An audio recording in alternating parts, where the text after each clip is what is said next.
हम लोग 5th unit देख रहे हैं, जिसमें सबसे पहला टॉपिक है सॉफ्टवेयर, कि सॉफ्टवेयर होता क्या है और कितने टाइप के सॉफ्टवेयर होते हैं।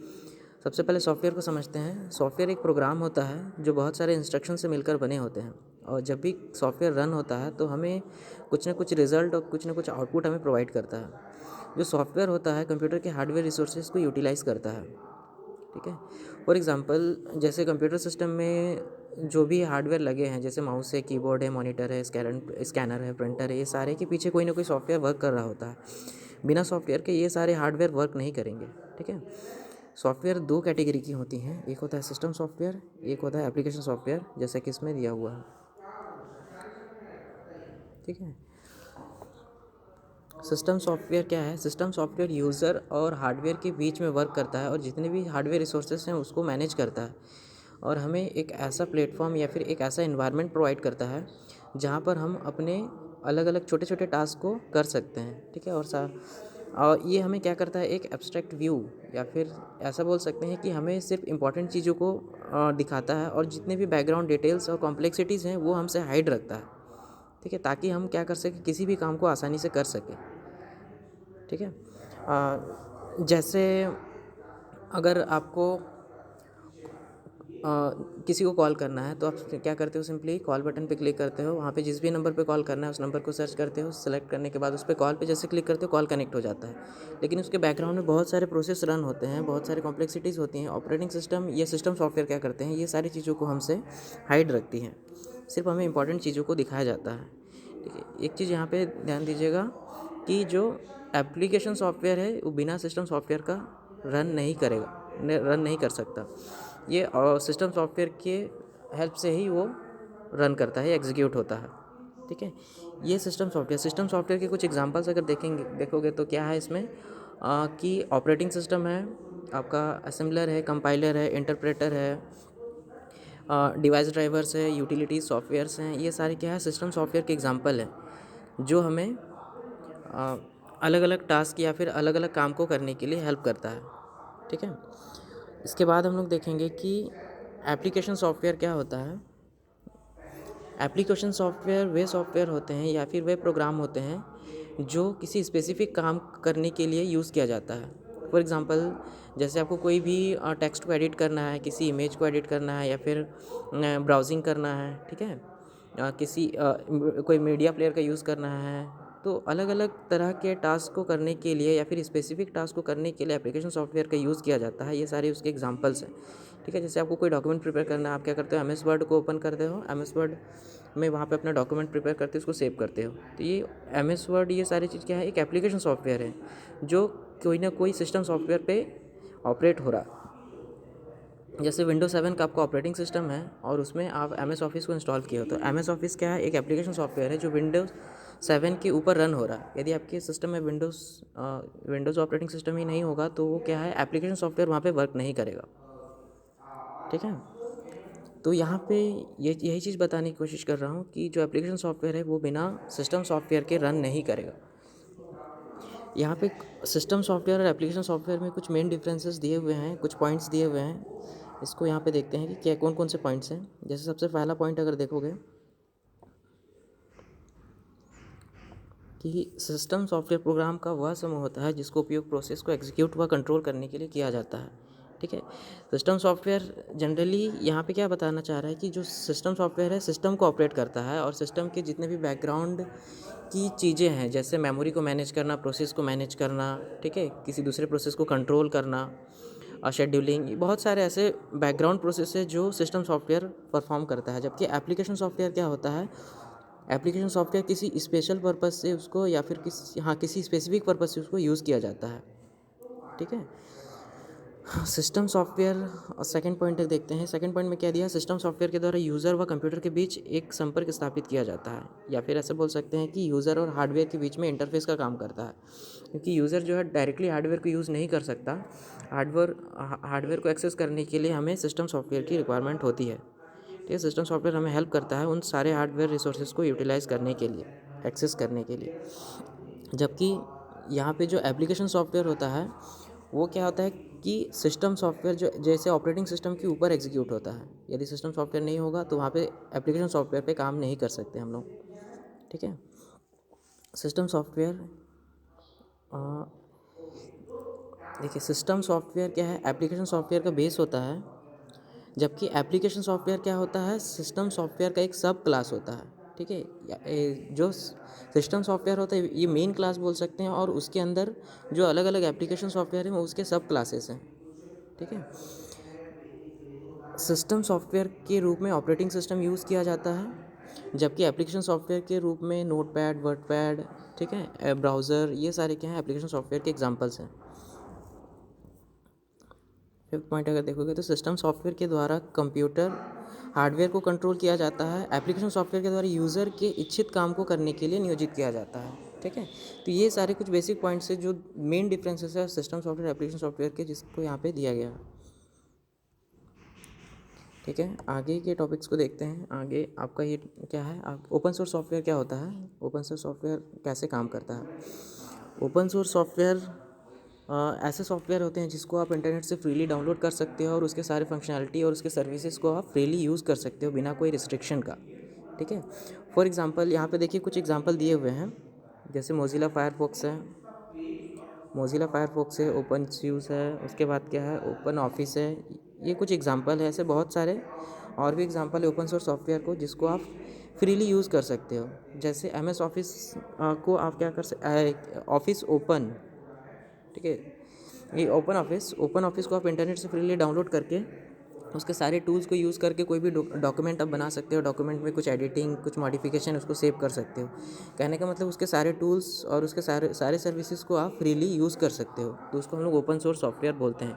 इसमें एक एग्जांपल और देख सकते हैं कि जो लाइनेक्स या उबंटू ऑपरेटिंग सिस्टम होता है वो भी ओपन सोर्स सॉफ्टवेयर होता है, जबकि विंडोज़ के जो ऑपरेटिंग सिस्टम आप लोग यूज़ करते हो, विंडो 7 है, विंडो 10 है, ये सारे आपका पेड सॉफ्टवेयर हैं। ठीक है,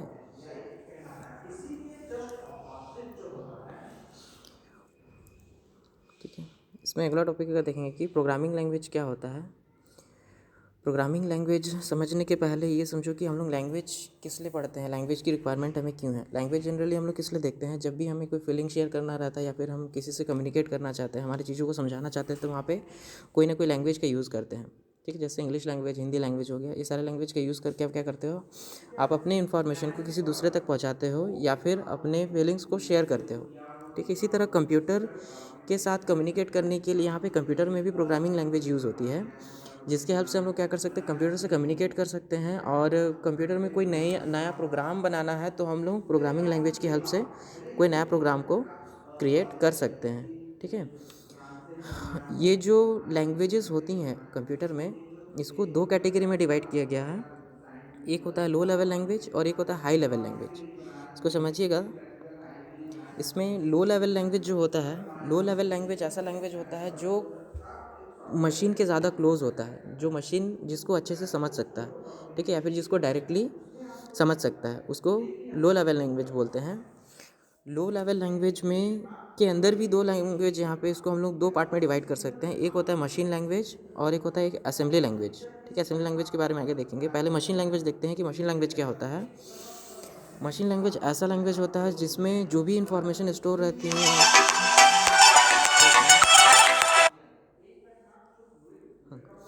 मशीन लैंग्वेज वे लैंग्वेज होते हैं जिसमें सारा इन्फॉर्मेशन 0 1 के फॉर्म में स्टोर रहती हैं, जिसको कंप्यूटर क्या है डायरेक्टली एग्जीक्यूट कर सकता है। ठीक है, जिसको बाइनरी कोड बोलते हैं हम लोग।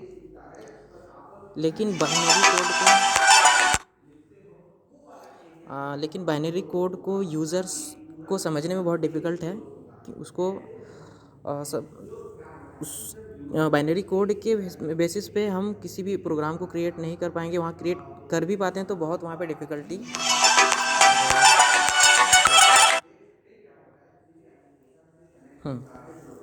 तो यहाँ पे हम जितने भी एप्लीकेशन से इंटरेक्ट करते हैं या फिर जितने भी एप्लीकेशन सॉफ्टवेयर पे वर्क करते हैं, वो सारे क्या हैं, हाई लेवल लैंग्वेजेस में होती हैं। और वो लैंग्वेजेस को क्या होता है, सबसे पहले उसको कन्वर्ट करना होता है लो लेवल लैंग्वेज में। लो लेवल लैंग्वेज ताकि कंप्यूटर या फिर मशीन उसको डायरेक्टली समझ सके। ठीक है, तो यहाँ पे ये समझो पहले कि मशीन लैंग्वेज में क्या है, जो भी इन्फॉर्मेशन, चाहे वो इमेज हो, चाहे वो ऑडियो हो, चाहे वीडियो हो, चाहे टेक्स्ट हो या ग्राफिक्स हो, सारे के सारे क्या है 0 1 के फॉर्म में स्टोर रहती हैं। और उस उस और उस फॉर्म को क्या है डायरेक्टली कंप्यूटर एग्जीक्यूट कर सकता है। ठीक है,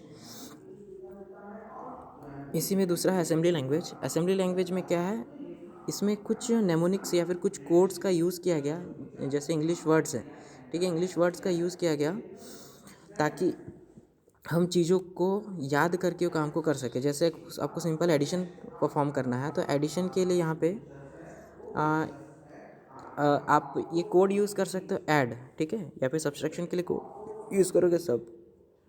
मतलब कि अगर आपको मान लो कि दो वेरिएबल को ऐड करना है तो सिंपली आप ऐड लिखोगे और दोनों वेरिएबल का नाम लिखोगे, तो दोनों वेरिएबल में जो भी वैल्यूज़ होंगी वो ऐड हो जाएंगी, ठीक है। उसी तरह मतलब जो भी यहाँ पे आपको ऑपरेशन करना है, उस सारे ऑपरेशन के लिए कुछ प्री डिफाइंड यहाँ पे इंस्ट्रक्शन यहाँ पे बने हुए हैं, जिसका आप डायरेक्टली यूज़ करके आप अपने ऑपरेशन को परफॉर्म कर सकते हो, ठीक है। वो असेंबली लैंग्वेज होता है। असेंबली लैंग्वेज को मशीन लैंग्वेज का टोटल 0 1 के फॉर्म में होता है, जबकि असेंबली लैंग्वेज में क्या है, कुछ यहाँ पे इंग्लिश वर्ड और कुछ नेमोनिक कोड का यहाँ पे यूज़ किया गया, जिसकी हेल्प से आप थोड़ा आसान किया गया, मतलब चीज़ों को याद रख सको आप और उस पर आप आसानी से किसी ऑपरेशन को कर सको, ठीक है।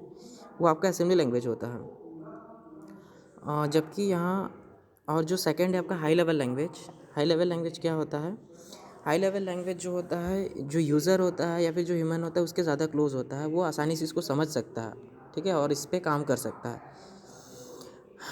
हाई लेवल लैंग्वेज, आप कोई भी इंस्ट्रक्शन देते हो कंप्यूटर को, ठीक है, या फिर कोई भी प्रोग्राम आप क्रिएट करते हो, तो वो सारे हाई लेवल लैंग्वेज में होती हैं, जिसको आप आसानी से समझ सकते हो, क्योंकि यहाँ पे इंग्लिश सेंटेंस का यूज़ किया गया है। जैसे आपको कुछ भी ऑपरेशन करना है उसमें, जैसे जनरल लाइफ में आप जो इंग्लिश लैंग्वेज यूज़ करते हो तो उसी से रिलेटेड सेंटेंस है जिसका आप आसानी से समझ सकते हो, और उसमें आप अपना इंस्ट्रक्शन दे सकते हो और उसमें कोई कोड लिख सकते हो, ठीक है। तो जितने भी सॉफ्टवेयर हैं वो हाई लेवल लैंग्वेज में होती हैं। जैसे किसी सॉफ्टवेयर को रन करना है आपको, सॉफ्टवेयर को जैसे रन करते हो तो रन करने के लिए बीच में एक ट्रांसलेटर होता है, जो हाई लेवल लैंग्वेज के चीज़ों को वो ट्रांसलेट करता है लो लेवल लैंग्वेज में, फिर मशीन उसको समझता है और उसको एग्जीक्यूट करता है। एग्जीक्यूट करने के बाद जो रिज़ल्ट प्रोड्यूस होता है वो भी मशीन लैंग्वेज में ही होता है, फिर से उसको रिवर्स ऑपरेशन किया जाता है, मतलब फिर से उसको हाई लेवल लैंग्वेज में कन्वर्ट करके आपको रिज़ल्ट प्रोवाइड किया जाता है, ठीक है। तो यहाँ पे बीच में ट्रांसलेटर का यूज़ होता है, जैसे कंपाइलर है, इंटरप्रेटर है, असेंबलर है, ये सारे अलग अलग ट्रांसलेटर हैं जो हमारी चीज़ों को मशीन को समझाता है और मशीन की चीज़ों को हमें समझाता है, ठीक है। ये काम कैसे करता है, जैसे आप कोई भी प्रोग्राम को सबसे पहले क्या करते हो, कोई भी प्रोग्राम बना रहे हो तो उसको कंपाइल करोगे, ठीक है। आप लोग सी लैंग्वेज पढ़े होगे, सी लैंग्वेज में जैसे कोई भी प्रोग्राम आप बनाते हो तो क्या करते हो, सबसे पहले उसको कंपाइल करते हो। कंपाइल किस लिए करते हो कि यदि उसमें कोई एरर वगैरह है तो वो क्या करता है, उस एरर को एनकाउंटर करता है और आपको डिस्प्ले करता है, ठीक है। तो कंपाइलर क्या करता है, आपके जो हाई लेवल लैंग्वेज या फिर जो सोर्स कोड रहता है उसको असेंबली लैंग्वेज में कन्वर्ट करता है। फिर एक सॉफ्टवेयर होता है असेंबलर। असेंबलर क्या करता है, आपके जो असेंबली लैंग्वेज रहता है उसको प्योर मशीन कोड में ट्रांसलेट करता है, दैट मीन्स 0 1 के फॉर्म में ट्रांसलेट करता है ताकि मशीन उसको डायरेक्टली समझ सके, ठीक है। उसको प्रोसेस करता है, उसको एग्जीक्यूट करता है, फिर जो भी उसमें आउटपुट प्रोड्यूस होता है वो आपको प्रोवाइड किया जाता है, ठीक है। तो ये हाई लेवल लैंग्वेज होता है। उसके बाद देखते हैं हम लोग कि स्टैक क्या होता है, सब रूटीन क्या होता है, ठीक है, इसको समझिएगा। सबसे पहले स्टैक को देखते हैं। स्टैक एक डेटा स्ट्रक्चर होता है, ठीक है, जिसमें डेटा को स्टोर करने का एक टेक्निक होता है, ठीक है। डेटा स्ट्रक्चर मतलब कि डेटा को स्टोर करना, ठीक है। तो यहाँ पे डेटा को स्टोर करने का एक टेक्निक है जिसमें हम लोग डेटा को मेमोरी में स्टोर कर सकते हैं इस डेटा स्ट्रक्चर का यूज़ करके। ये डेटा स्ट्रक्चर को लिफो के नाम से जाना जाता है। लिफो का फुल फॉर्म होता है लास्ट इन फर्स्ट आउट, ठीक है। मतलब जो भी एलिमेंट मेमोरी में लास्ट में एंटर करेगा वो सबसे पहले वहाँ से पिक किया जाएगा उसको, ठीक है। इसको लिफो या FILO भी बोलते हैं, फर्स्ट इन लास्ट आउट भी बोलते हैं, ठीक है। कहने का मतलब कि है इसमें ऑपरेशन किस तरीके से होगा कि जो स्टैक होगा, जो एलिमेंट सबसे लास्ट में आएगा वो एलिमेंट सबसे पहले निकलेगा। एक एग्जांपल ले सकते हैं, जैसे आप प्लेट्स रखते हो तो जो भी प्लेट्स आप रख रहे हो, आप सबसे ऊपर में जो प्लेट रखते हो उसी प्लेट को सबसे पहले आप क्या करते हो, निकालते हो, ठीक है। ऐसा नहीं कि सबसे नीचे वाले प्लेट से स्टार्ट करते हो। तो स्टैक भी सेम सिमिलर टाइप से काम करता है। यहाँ पे जो भी एलिमेंट आप डाल रहे हो, सबसे ऊपर में जो एलिमेंट आएगा उसी को सबसे पहले निकाला जाएगा, इसलिए इसको क्या बोला गया, लास्ट इन फर्स्ट आउट। जो लास्ट में इन होगा वो फर्स्ट में आउट होगा, ठीक है। इसमें कुछ ऑपरेशन परफॉर्म होते हैं, जैसे है पुश ऑपरेशन है, पॉप ऑपरेशन है, पीक या टॉप है, इज एम्प्टी है, कुछ कुछ यहाँ पे ऑपरेशंस के बारे में दिए हुए हैं, इसको देखते हैं। पुश ऑपरेशन क्या है? जब भी आपको स्टैक में कोई एलिमेंट को इंसर्ट करना है, ठीक है, तो वहाँ पे पुश ऑपरेशन का यूज़ होता है, ठीक है, स्टैक में पुश ऑपरेशन का यूज़ होता है। उसी प्रकार यदि आपको किसी एलिमेंट को वहाँ से रीड करना है, ठीक है, रीड करना है या फिर रिट्रीव करना है, तो वहाँ उसके लिए पॉप ऑपरेशन यूज़ होता है। पॉप ऑपरेशन मतलब कि स्टैक में सबसे टॉप में जो एलिमेंट होगा वो वहाँ से उसको पिक कर लिया जाएगा या फिर वहाँ से उसको पॉप कर लिया जाएगा, ठीक है। यहाँ पे एक कॉन्सेप्ट और यूज़ होता है, पॉइंटर। पॉइंटर क्या करता है? स्टैक का जो सबसे टॉप एलिमेंट रहता है उसको पॉइंट करता है, ठीक है। हमेशा जो स्टैक के टॉप में जो एलिमेंट होगा उसको पॉइंट करेगा। लेकिन स्टैक में अगर कोई ऑपरेशन कर रहे हो तो उसमें क्या हो रहा है, एलिमेंट आ रहे हैं, जा रहे हैं, कुछ किसी नए एलिमेंट को इंसर्ट कर रहे हो या फिर किसी नए एलिमेंट को वहाँ से आप निकाल रहे हो, तो वहाँ पे हमें जो पॉइंटर है उसका लोकेशन को टाइम टू टाइम चेंज करना पड़ता है। जैसे किसी एलिमेंट को आप पुश किए तो जो पॉइंटर होगा वो क्या करेगा, पॉइंटर को एक इंक्रीमेंट कर देंगे हम लोग, जो टॉप को फिर टॉप को पॉइंट करेगा, ठीक है। सिमिलरली अगर कोई पॉप ऑपरेशन कर रहे हैं या फिर किसी एलिमेंट को हम लोग स्टैक से निकाल रहे हैं, तो फिर पॉइंटर को हमें रिड्यूस करना पड़ेगा, उसमें पॉइंटर को -1 करना पड़ेगा, ठीक है। हमेशा हमको क्या करना है, पॉइंटर को सबसे टॉप एलिमेंट को पॉइंट करना चाहिए। इस तरीके से हमको उसको सेट करना है, ठीक है। उसके बाद अगर देखते हैं हम लोग ये पीक या टॉप क्या होता है। पीक या टॉप मतलब वही है, जो टॉप में एलिमेंट होगा उसी को हम लोग पीक या टॉप एलिमेंट बोलते हैं, ठीक है। फिर एक लास्ट इसमें दिया है कि इज़ एम्प्टी एक फंक्शन होता है स्टैक में, जिसके थ्रू हम लोग क्या कर सकते हैं कि स्टैक में कोई एलिमेंट है कि नहीं उसको चेक करने के लिए इज़ एम्प्टी फंक्शन को कॉल करके हम ये पता लगा सकते हैं कि स्टैक में कोई भी एलिमेंट अभी प्रेजेंट है या नहीं है, ठीक है।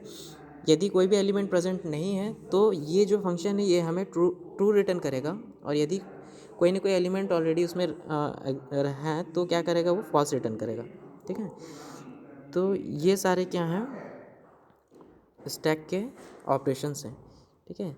जो स्टैक डेटा स्ट्रक्चर है इसको हम लोग बहुत सारे ऑपरेशन को परफॉर्म करने के लिए इसका यूज़ किया जाता है।